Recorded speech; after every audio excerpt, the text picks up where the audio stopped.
Thank you. Let's just build on what has been said. How do you say your name, sir? Alex? Alexi Janulius. Okay. Alexi's I fine. want to see if I got the point here. A public library is supported by public dollars. Does that make sense?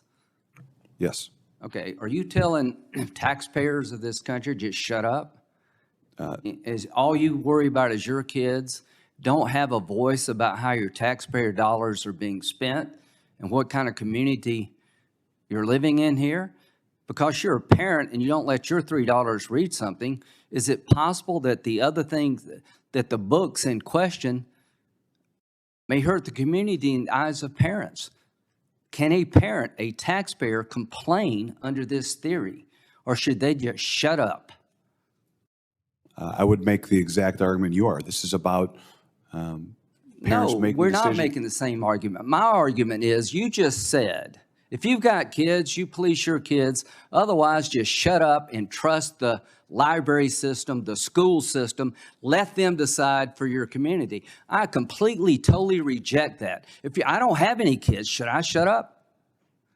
I pay taxes.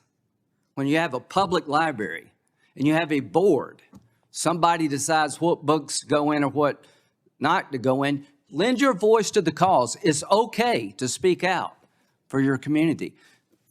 Cameron, you have an advocacy group in Texas, right? That is correct. And you have every right to do that. You can advocate for your point of view, and somebody in Texas has to decide who wins. But never shut up. Never be quiet. My point is, the theory of this case is parents have a very limited role in life. Apparently, taxpayers have a very limited role in this area. You're paying money to run these libraries. I mean, you're getting money from taxpayers. They should speak up. Ms. Knox, you said, is it unconstitutional for a parent to go to a school board or a public library and complain? Thank you for giving me the chance to respond. Actually, almost all libraries have in their policies something called a request for reconsideration that allows parents or interested community members to object or say what they would like to have changed in a library collection. I think what's important to remember is that this is a collective decision. It's not just one person who gets to say what is in a library collection. I'm not arguing with you. Somebody has to decide. But the point is the individual here, the individual taxpayer, the individual parent. There's an effort in this country to shut you up, Ms. Neely. Are you going to shut up? We will absolutely not shut up. I am here on behalf of more than 10,000 members of Parents Defending Education who want to have a voice in their children's education. Yet they, every time they speak up, are mocked, are shamed, are intimidated and silenced and bullied by elected officials and community members who do not want them to speak up, who are told that they are book burners, who are ashamed of that. And you know what? We will not stop, because after COVID, we had a window into what our children were learning or were not learning, and we were disappointed by that. So parents have not stopped, and they will not stop advocating for their children, because the gatekeepers, be it the teachers' unions or anyone else, has shown that they do not have our children's best interest at heart. They have their money and their power structure at heart at the end of the day.